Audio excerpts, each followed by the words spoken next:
Rampachodavaram ITDA ముందు ఆదివాసుల ఆందోళన చేపట్టారు. జీవో నెంబర్ 3ని పునరుద్ధరణ చేసి చట్టబద్ధత కల్పించాలని, ఆదివాసీ ప్రాంతాల్లో అన్ని ఉద్యోగాలు ఆదివాసులతోనే భర్తీ చేయాలని, 1/70 భూ బదలాయింపు నిషేధ చట్టాన్ని పటిష్టంగా అమలు చేయాలని ఆదివాసుల ఆందోళన కార్యక్రమాన్ని చేపట్టారు. ఆదివాసులకు మద్దతుగా మాజీ ఎమ్మెల్యేలు జీతం శెట్టి వెంకటేశ్వరరావు, వంతెల రాజేశ్వరి ఆదివాసులకు మద్దతుగా సంఘీభావం తెలిపారు. అనంతరం ఐటీడీఏ పీఓ సూరజ్ గనూరే వినతి పత్రం అందజేశారు.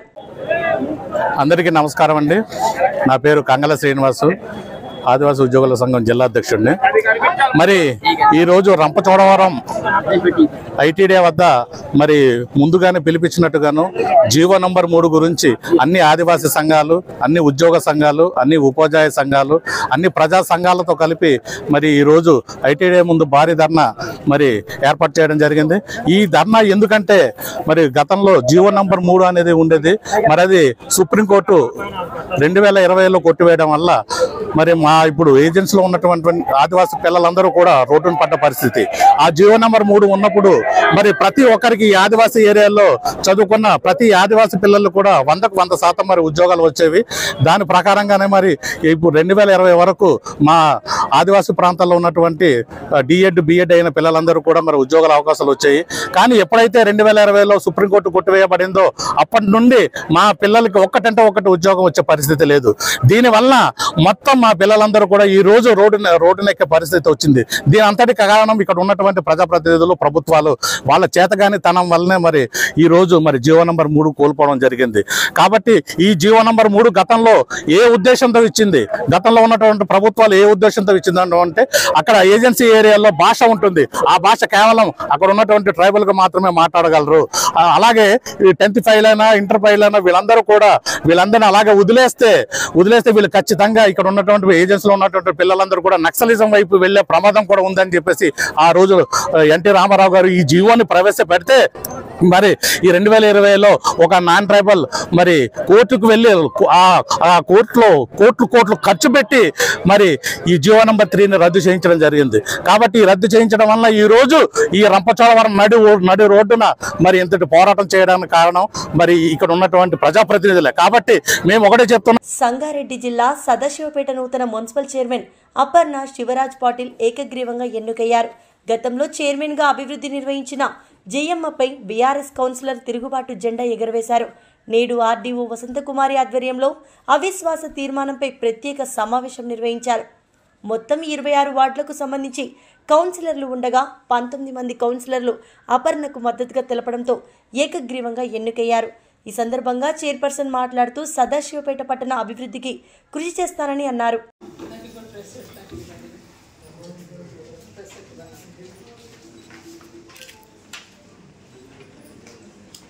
సదాశివ మున్సిపల్ కార్యాలయంలో సదాశివపేట చైర్పర్సన్ ఎన్నిక ప్రక్రియ కోసం ముందస్తుగా ఒక నోటీసు ఫామ్ 3 ఇవ్వడం జరిగింది. దాని ప్రకారము ఎన్నికైనటువంటి కౌన్సిలర్ల సమక్షంలో చైర్పర్సన్ ఎన్నిక కోసం సమావేశం నిర్వహించడం జరిగింది. దాంట్లో మనకు కావలసినటువంటి పూర్తి ఉన్నటువంటి కౌన్సిలర్స్ ఎంతమంది? 26 కౌన్సిలర్లో మనకు కావలసినటువంటి కోరం 1/2 వంతు అనగా 16 మంది లేదా అంతకంటే పైన, కానీ అంతకంటే పైన 19 మంది హాజరు కావడం జరిగింది. వారందరూ కూడా ఏకగ్రీవంగా శ్రీమతి పాటిల్ అపర్ణ గారిని చైర్పర్సన్గా ఎన్నుకోవడం జరిగింది. ఇంతటితో ఈ ప్రక్రియ ముగించడం జరిగింది. Thank you. ఈ నెల 5వ తారీఖున జరగబోయే జేహో బీసీ కార్యక్రమాన్ని విజయవంతం చేయాలంటూ నరసరావుపేట నియోజకవర్గ TDP in-charge doctor Chedalavada Aravind Babu media సమావేశం నిర్వహించారు. ఈ సమావేశంలో ఆయన మాట్లాడుతూ పల్నాడు జిల్లా గురిజాలలో జరిగిన రా కదిలిరా బహిరంగ సభను విజయవంతం చేసి కార్యకర్తలకు, నాయకులకు పేరు పేరున ధన్యవాదాలు తెలియజేశారు. మీడియా సోదరులకు ధన్యవాదాలు తెలియజేస్తూ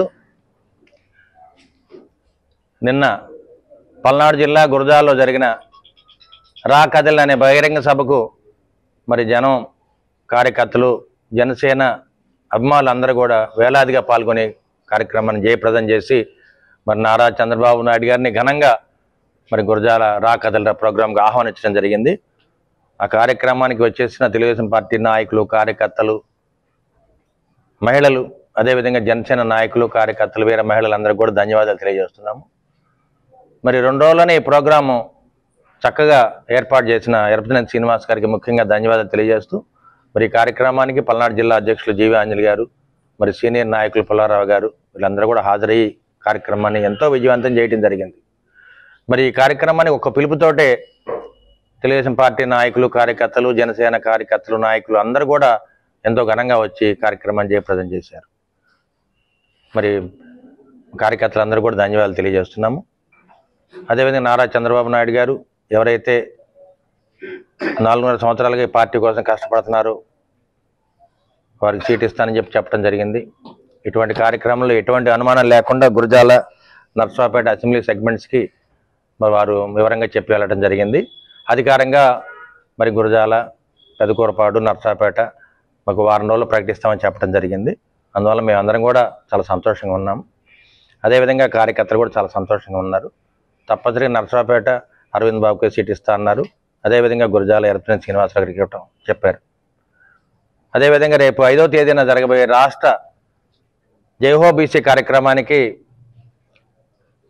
వేలాదిగా పాల్గొని ఈ కార్యక్రమాన్ని జయప్రదం చేయమని పార్టీ పిలుపునివ్వడం జరిగింది. ఈ కార్యక్రమాన్ని మరి నాగార్జున యూనివర్సిటీ దగ్గర ఖాళీ స్థలంలో ఈ కార్యక్రమాన్ని బహిరంగ సభ పెట్టడం జరుగుతుంది. ఈ కార్యక్రమానికి దాదాపు 1,00,000 నుంచి 2 లక్షల మంది బీసీ నాయకులు కార్యకర్తలు అందరూ కూడా హాజరవుతారు. ఎందుకంటే ఈ 4 సంవత్సరాల 10 నెలల్లో మరి బీసీ నాయకుల మీద, కార్యకర్తల మీద దాదాపు 3,000 కేసులు బనాయించడం జరిగింది. అదేవిధంగా 200 మంది బీసీ నాయకుల్ని హత్య చేయడం జరిగింది. తెలుగుదేశం పార్టీ సానుభూతి పనులు కానీ, బీసీ నాయకులు కానీ. అదేవిధంగా పల్నాడు జిల్లాలో అయితే మరి దాదాపు 26 హత్యలు జరిగినాయి.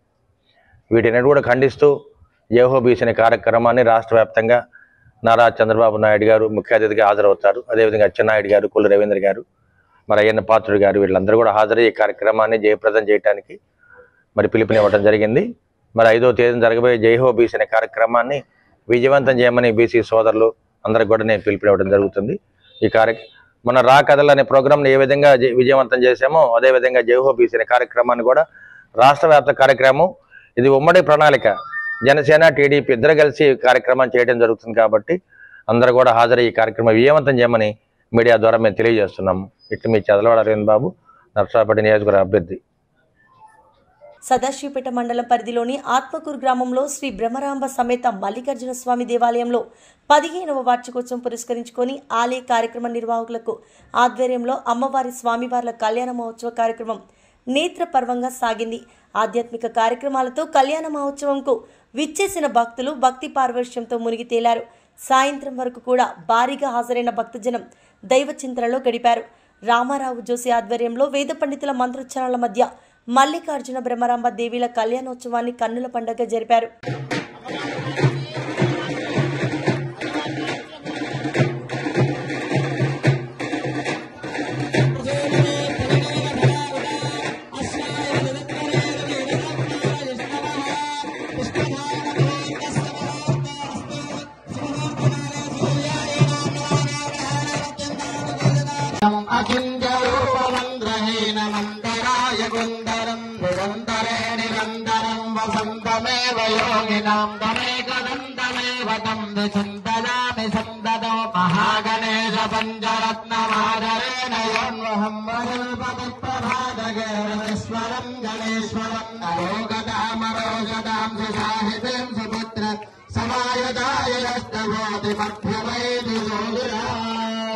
హుస్నాబాద్ అంబేద్కర్ చౌరస్తాలో ఎంపీ బండి సంజయ్ని మరోసారి కేంద్ర నాయకత్వం కరీంనగర్ ఎంపీ అభ్యర్థిగా ప్రకటించడం పట్ల హర్షం వ్యక్తం చేస్తూ బీజేపీ శ్రేణులు టపాసులు కాల్చి సంబరాలు జరుపుకున్నారు. శుభాకాంక్షలు తెలుపుతూ ఒకరికొకరు మిఠాయిలు తినిపించుకున్నారు. హుస్నాబాద్ నియోజకవర్గానికి నేషనల్ హైవేతో పాటు గ్రామ స్థాయిలో కూడా రోడ్లను అభివృద్ధి చేయడానికి ఎంపీ బండి సంజయ్ ఎన్నో నిధులను వెచ్చరించి బీజేపీ నాయకులు తెలిపారు. కరీంనగర్ పార్లమెంట్ నియోజకవర్గాన్ని అభివృద్ధిగా దిశగా ముందుకు తీసుకువెళ్తున్న ఎంపీ బండి సంజయ్ను మరోసారి ఆధ్యాత్మిక మెజార్టీతో గెలిపించి కేంద్ర మంత్రిగా చూసే వరకు ప్రతి బీజేపీ కార్యకర్త అహర్నిశలు కష్టపడి పనిచేయాలని అన్నారు. నమస్కారం. ఈరోజు భారతీయ జనతా పార్టీ జాతీయ నాయకత్వం రాబోయే పార్లమెంట్ ఎన్నికలకు గాను అభ్యర్థులను ప్రకటించడం జరిగింది. ముచ్చటగా మూడోసారి గౌరవ భారత ప్రధాని నరేంద్ర మోడీ గారు తిరిగి 400 సీట్లు కైవసం చేసుకొని దేశంలో మూడోసారి అధికారంలో రాబోతూ ఉన్నారు. అందులో భాగంగానే మన స్థానిక పార్లమెంటు సభ్యులు పెద్దలు భారతీయ జనతా పార్టీ జాతీయ ప్రధాన కార్యదర్శి బండి సంజయ్ కుమార్ గారు కూడా తెలంగాణలోని 8 మంది సభ్యుల జాబితాలో తొలి అవకాశం కల్పించడం చాలా సంతోషదాయకం. ఈ సందర్భంగా పార్టీ శ్రేణులందరికీ కూడా విజ్ఞప్తి చేస్తా ఉన్నాం, ప్రజలందరూ కూడా విజ్ఞప్తి చేస్తా ఉన్నాం. దేశంలో సుభిక్షమైన అభివృద్ధి పరిపాలన జరగాలంటే అది భారతీయ జనతా పార్టీకే సాధ్యం. ఎన్నో క్లిష్ట సమస్యలను ఎన్నోటువంటి చాలా విషయాల్లో భారతదేశం ముందడుగు వెళ్ళి ఇవాళ కరోనా తర్వాత ప్రపంచమంతా అతలాకుతలమైనప్పటికీ భారతదేశాన్ని అత్యద్భుతంగా నడిపిస్తున్నటువంటి మోడీ గారి నాయకత్వానికి మరొకసారి దేశ ప్రజలంతా కూడా మద్దతు ఇవ్వాలని కోరుతా ఉన్నాం. అలాగే స్థానిక హుస్నాబాద్ నుంచి ఈసారి భారతీయ జనతా పార్టీ అభ్యర్థి బండి సంజయ్ కుమార్ గారికి అత్యధిక మెజార్టీతో గెలిపేయడానికి కార్యకర్తలందరం కూడా సమిష్టిగా కృషి చేసి పార్టీని అలాగే బండి సంజయ్ గారిని మనం మరొకసారి మీరంతా కూడా ప్రజలు ఆదరించి అభిమానించి వారిని మరొకసారి అత్యధిక మెజార్టీతో గెలిపించి ఈ ప్రాంత అభివృద్ధి కోసం మనం కృషి చేయాల్సిందిగా కోరుతా ఉన్నాం. అలాగే గత వారు పార్లమెంట్ సభ్యులైన తర్వాత మనం ఏదైతే ఇక్కడ నిలబడ్డామో ఎలగతుర్తి నుంచి రామాంపేట వరకు ఏదైతే సిద్దిపేట రోడ్డు 560 తీసుకురావడం జరిగింది. అలాగే హుస్నాబాద్ పట్టణంలోని ఆరపల్లి చౌరస్తా నుంచి నవాపేట కూడా 18 కోట్ల రూపాయలతో మనకు డబుల్ రోడ్ రావడం జరిగింది. అలాగే అంతకుపేట నుండి కొత్తకొండ ఈరోజు మన ప్రీతమ నాయకుడు బండి సంజయ్ గారికి డిక్లేర్ చేయడంలో నరేంద్ర మోడీ గారికి ప్రత్యేక కృతజ్ఞతలు తెలుపుకుంటూ ఇవాళ భారతదేశం ఒక 10 సంవత్సరాల క్రితం ఏ పరిస్థితులు ఉండే ఇవాళ ఈ పరిస్థితులను ప్రజలందరూ గమనిస్తూ ఉన్నారు. ఇవాళ భారత్ ఏం చెప్తే అది మనం చేయాల్సిందే పరిస్థితి వచ్చిందని అని చెప్పి ప్రపంచ దేశాలు అనుకునే పరిస్థితులు ఉన్నాయి. ఏదైతే చెప్తాడో అదే చేస్తాడు అనే నమ్మకం అనేది ప్రపంచ దేశాలలోనే ఉన్నాయి. ఈ మధ్యనే మన రష్యా కానీ అమెరికా కానీ వాళ్ళు మన సలహా సూచనలు తీసుకొని వాళ్ళ దేశాలను నడిపిస్తున్నటువంటి పరిస్థితి వచ్చిందనంటే దీన్ని ప్రజలందరూ గమనించి మరి రాబోయే కాలంలో కూడా ప్రపంచంలో మన అగ్రగామిగా మన ఏ పరిస్థితి ఉన్నదని అంటే కేవలం అది నరేంద్ర మోడీ గారి నాయకత్వంలోనే. కాబట్టి తప్పకుండా అత్యధిక మెజార్టీతోని సంజయ్ను గెలిపించేసి మనం నరేంద్ర మోడీ గారికి బహుమతిగా ఇవ్వాలని చెప్పి హుస్నాబాద్ నియోజకవర్గ ప్రజలందరినీ నేను ప్రత్యేకంగా కోరుకుంటూ వారు తప్పకుండా అత్యధిక మెజార్టీని గెలిపించాలని చెప్పి ప్రత్యేకంగా వారిని కోరుకుంటూ నేను నాకు అవకాశం ఇచ్చేందుకు కృతజ్ఞతలు. మోత్కూరు పురపాలక సంఘ కార్యాలయంలో ప్రెసిడెంట్ అధికారి పి అమరేందర్ ఆధ్వర్యంలో నిర్వహించిన చైర్పర్సన్ ఎన్నికల్లో గుర్రం కవిత ఏకగ్రీవంగా ఎన్నిక కావడం జరిగింది. ఈ సందర్భంగా ప్రెసిడెంట్ అధికారి అమరేందర్ మాట్లాడుతూ 1/2 వంతు అనగా 6 మంది సభ్యులను హాజరు కావాల్సి ఉండగా 10 మంది హాజరు కావడం వలన ప్రత్యేక సమావేశం నిర్వహించడం జరిగిందని తెలిపారు. 1వ వార్డు కౌన్సిలర్ పురుగుల వెంకన్న గుర్రం కవిత చైర్పర్సన్ గా ప్రతిపాదించిన వైస్ చైర్మన్ బొల్లెపల్లి వెంకటయ్య బలపరచడం జరిగిందని తెలిపారు. ఇటు సమావేశానికి 7వ వార్డు కౌన్సిలర్ తీపిరెడ్డి సావిత్రి మరియు 10వ వార్డు కౌన్సిలర్ బొడ్డుపల్లి కళ్యాణ్ చక్రవర్తి గై హాజరు కావడం జరిగింది.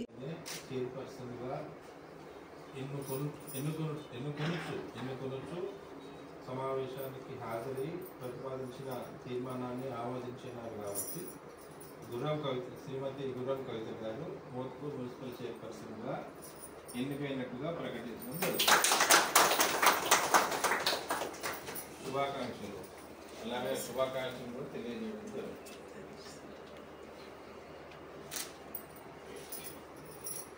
కొద్దిసేపట్లో మళ్ళీ మనం ఈ ప్రమాణ స్వీకారం చేయించాం.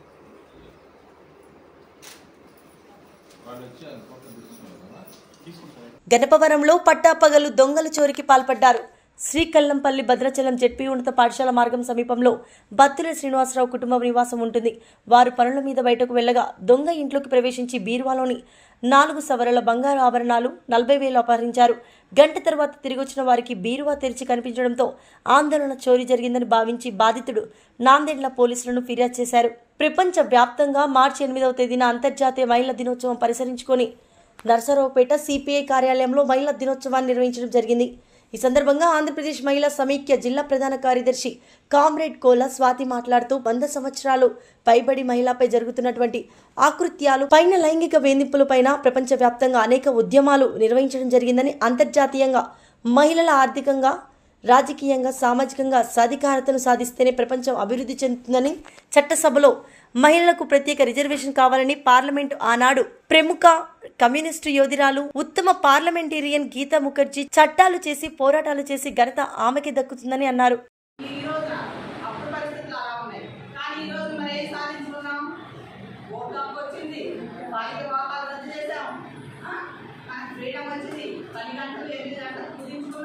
పురుషులతో సమానంగా తీసుకుంటున్నాం. పురుషుల కంటే కూడా మనమే అన్ని రంగాల్లో ఉన్నాం. అవునా కాదా? ఒక సాఫ్ట్వేర్ పోయినా, అంతరిక్షంలో పోయినా, విమానాలు నడుపుతున్నాం, నైట్లు నడుస్తున్నాం. ప్రతి దాంట్లో కూడా మహిళ ఉంటుంది. కానీ కొన్నిసార్లు ఇంకా మనం ఆలోచనలతోనే ఏర్పడిపోతున్నాం. పురుషులతో సమానంగా రాణిస్తున్న అన్ని రంగాల్లో రాణిస్తున్నాం కదా. రాజకీయ రంగం ఉంది. రాజకీయ రంగంలో మనకి ఎంత శాతం కావాలని పోరాటం చేస్తున్నాం. 95 నుంచి చేస్తున్నాం.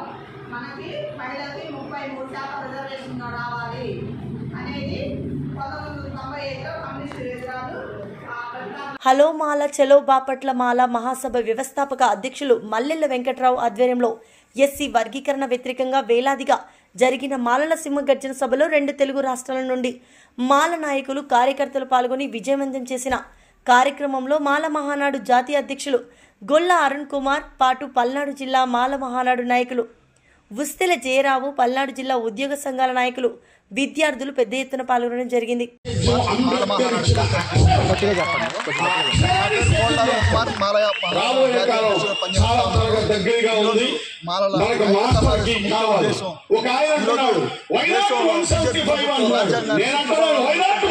దానికి మద్దతుగా ఈ రాష్ట్ర రాజ్యాంగాన్ని కాకుండా ఈరోజు ఏదైతే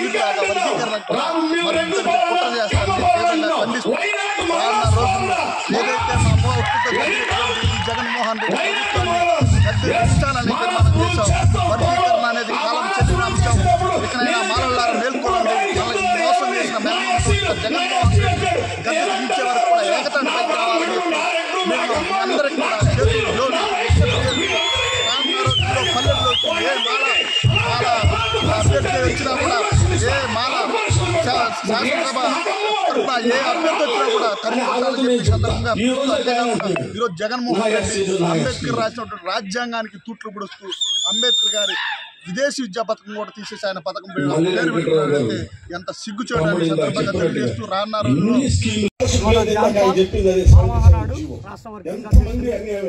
ఈరోజు ఆంధ్రప్రదేశ్ బాపట్ల జిల్లా కేంద్రంలో ఏదైతే రాష్ట్ర వ్యాప్తంగా మెజారిటీగా ఉండబడేటువంటి మాలల ప్రతినిధులు, రాష్ట్ర అధ్యక్షులు, జాతీయ అధ్యక్షులు వేలాది మందితో ఈరోజు దేశవ్యాప్తంగా ఏదైతే మానవాధికారులు విడగొట్టేటువంటి ప్రక్రియ ఎస్సీ వర్గీకరణ అంశం ఉందో ఆ వర్గీకరణ అంశానికి వ్యతిరేకంగా సుప్రీంకోర్టులో తీర్పు ఉన్నప్పటికీ జడ్జిమెంట్ రాకముందే ఈరోజు వైఎస్ఆర్ కాంగ్రెస్ పార్టీ ఎస్సీ వర్గీకరణకి మద్దతుగా జిల్లా కలెక్టరేట్లన్నింటినీ కూడా ఇచ్చినటువంటి సర్క్యులర్ని రద్దు చేయాలని వైఎస్ఆర్ కాంగ్రెస్ పార్టీ ఇచ్చినటువంటి 27 పథకాలని ఎత్తేసినటువంటి 27 పథకాలను పునరుద్ధరించాలని కొన్ని 10 డిమాండ్లతో ఈ రాష్ట్రంలో ఈరోజు ఎస్సీ వర్గీకరణకు వ్యతిరేకంగా జరుగుతున్నటువంటి మాలల సింహగర్జన సభలో మాలలు రాష్ట్ర వ్యాప్తంగా ఉన్నటువంటి మాల నాయకులంతా కూడా తీర్మానం చేయడం జరుగుతూ ఉంది.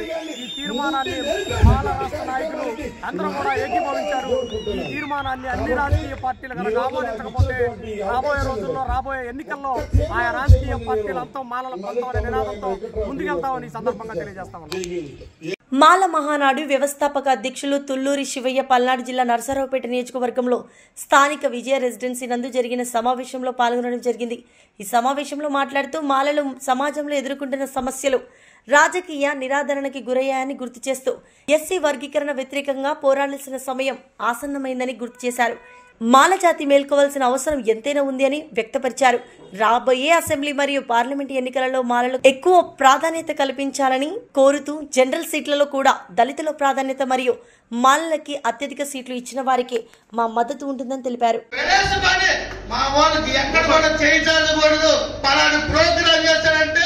ఇదిగో ఈ రోజు ఎవరు చేయకుండా ఎవరు అక్కడ ఓటాలను కూడా ఎవరు చేయకుండానే మన ప్రోగ్రాం చేయాలనే ఉద్దేశంతో నేను నడుము బిగించాను.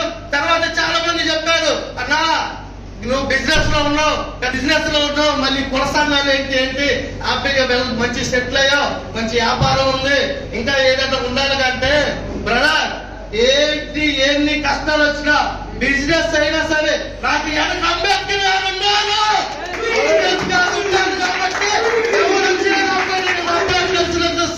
నర్సరావుపేట పట్టణంలోని రెడ్డినగర్లోని శ్రీ వరసిద్ధి వినాయక స్వామి ఆలయ ప్రధాన వార్షికోత్సవ వేడుకలు వైభవంగా నిర్వహించారు. ఈ కార్యక్రమానికి ముఖ్య అతిథిగా నర్సరావుపేట గౌరవ శాసనసభ్యులు డాక్టర్ గోపిరెడ్డి శ్రీనివాసరెడ్డి, నర్సరావుపేట పార్లమెంట్ అభ్యర్థి అనిల్ కుమార్ పాల్గొని ప్రత్యేక పూజలు నిర్వహించారు. అనంతరం ఆలయ పండితులు ఆశీర్వదనం అందజేసి తీర్థ ప్రసాదాలు అందజేశారు.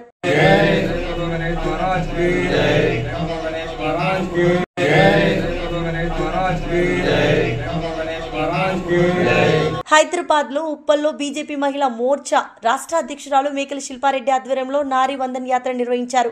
ఉప్పల్ విటి కమాన్ నుండి ఉప్పల్ రింగ్ రోడ్ వరకు జరిగిన ఈ యాత్రలో మహిళలు పెద్ద ఎత్తున పాల్గొన్నారు. అంతర్జాతీయ మహిళా దినోత్సవం సందర్భంగా దేశంలో మహిళల అభివృద్ధి కోసం ప్రధాని మోడీ చేస్తున్న కృషికి మహిళల తరపున ధన్యవాదాలు తెలిపేందుకు నారీ వందన్ యాత్రను చేస్తున్నట్లు రాష్ట్ర మహిళా మోర్చా అధ్యక్షురాలు మేకల శిల్పారెడ్డి అన్నారు. ప్రధానమంత్రి నరేంద్ర మోడీ నాయకత్వంలో బీజేపీ ప్రభుత్వం తీసుకొచ్చిన సంక్షేమ పథకాలను ప్రజల్లోకి తీసుకెళ్లడం జరుగుతుందని శిల్పారెడ్డి తెలిపారు. మహిళల్ని ఎంపవర్ చేస్తూ మేము ఈ యొక్క ర్యాలీని ఉప్పల్ అసెంబ్లీలో అన్ని డివిజన్లు ఇన్వాల్వ్ చేస్తూ మహిళలందరం ఈ యొక్క ర్యాలీని ప్రధానమంత్రిని అభినందనలు తెలుపుకునే దిశగా మేము ఈ ర్యాలీ చేయడం జరిగింది. దీంట్లో భాగంగా అన్ని అసెంబ్లీ నుంచి మహిళలు, ముఖ్యమైన మహిళలందరూ పాల్గొనడం జరిగింది. మన రామంతపూర్ కార్పొరేటర్ శ్రీవాణి గారు, చేతనా గారు, అప్సిగూడ కార్పొరేటర్ చేతనా గారు, అలాగే అసెంబ్లీ కన్వీనర్ అనిత పద్మారెడ్డి గారు, జిల్లాలో ఉన్న ముఖ్య నాయకురాలు ప్లస్ డివిజన్లో ఉన్న మహిళా మోర్చా నాయకురాలు అందరూ పాల్గొన్నారు. ఈ యొక్క యాత్ర ఉద్దేశము మహిళల గురించి ఏదైతే నరేంద్ర మోడీ గారు చేస్తున్న అభివృద్ధి కార్యక్రమాలు ప్రజలకు కూడా తెలియాలని, వారు చేస్తున్న స్కీమ్సే కానీ ఏవైనా కానీ ప్రజల్లోకి అందరికీ తెలియాలని ఒక అవగాహనతో ఈ ర్యాలీ చేయడం జరుగుతుంది. ప్రత్యేకంగా ఆయనకు కృతజ్ఞతలు చెప్తూ ఈ ర్యాలీ చేస్తున్నాము. ఎందుకంటే నరేంద్ర మోడీ గారు మహిళల పట్ల ఆలోచించినట్టు ఇంతవరకు ఏ ప్రధాని ఆలోచించలేదు. స్వచ్ఛ భారత్ టాయిలెట్స్ ఫస్ట్ 2014లో ఆయన ప్రధానమంత్రి అయినప్పుడు మహిళల ఆత్మగౌరవం కాపాడే దిశలో ఆయన ఫస్ట్ 34 లక్షల టాయిలెట్స్ మన తెలంగాణలో ఆయన చేపించడం జరిగింది. అలాగే కోవిడ్ వ్యాక్సిన్కి సంబంధించి మన దేశం ఇంకో దేశానికి కోవిడ్ వ్యాక్సిన్ ఇచ్చే దిశలో మనము ముందుకు తీసుకెళ్లిన ఘనత మనం నరేంద్ర మోడీ గారిది. అలాగే ఎకానమీకి వచ్చేసరికి కింది నుంచి 5వ స్థానంలో ఉన్న మనని పైనుంచి 5వ స్థానం తీసుకొచ్చిన ఘనత మన నరేంద్ర మోడీ గారిది. అలాగే పథకాలకి సంబంధించి సుకన్య సమృద్ధి యోజన, గరీబ్ కళ్యాణ్ యోజన, తర్వాత ఆయుష్మాన్ భారత్, ఇట్లాంటి ఎన్నో పథకాలలో మహిళలు కూడా పెద్ద ఎత్తున లబ్ధి పొందడం జరిగింది. కరోనా టైంలో ఇబ్బంది పడుతున్నారు, ఆహారానికి కూడా ఇబ్బంది పడుతున్నారని చెప్పేసి మన సెంట్రల్ గవర్నమెంట్ ఫ్రీ రేషన్ కూడా ఇవ్వడం జరిగింది. దాన్ని పొడిగిస్తూ 2028 వరకు కూడా ఇప్పటికీ కూడా మనకి రేషన్ ప్రతి మనిషికి 5 కిలోలు వచ్చేలాగా మన నరేంద్ర మోడీ గారు చూశారు. అంటే ఇంతగానము ఏ ప్రధానమంత్రి చేయకపోయి ఉండొచ్చు. అలాగే ముస్లిం మహిళలు కూడా ఆలోచిస్తూ త్రిపుల్ తలాక్ని తీసేయడం జరిగింది. దానివల్ల ముస్లిం మహిళలు కూడా చాలా బెనిఫిట్ పొందారు. సో దానికి అదే కాకుండా 33% పాలిటిక్స్లో కూడా మహిళలు ముందుండాలి అని చెప్పేసి 33% రిజర్వేషన్ కూడా ఫస్ట్ మొట్టమొదట ప్రధానమంత్రి గారే మహిళల గురించి ఆలోచించింది. సో ఇవన్నీ దృష్టిలో పెట్టుకొని జనాలలో మేము రానున్న పార్లమెంట్ ఎలక్షన్స్లో ఇవన్నీ కూడా మా ఎజెండా ఉంటుంది. రానున్న పార్లమెంట్ ఎలక్షన్స్లో గెలుపు దిశగా మొత్తం 17 సీట్లు మేము కైవసం చేసుకునే దిశగా మహిళా మోర్చా పనిచేస్తుందని వీళ్ళందరి తరఫున నేను చెప్పడం జరుగుతుంది.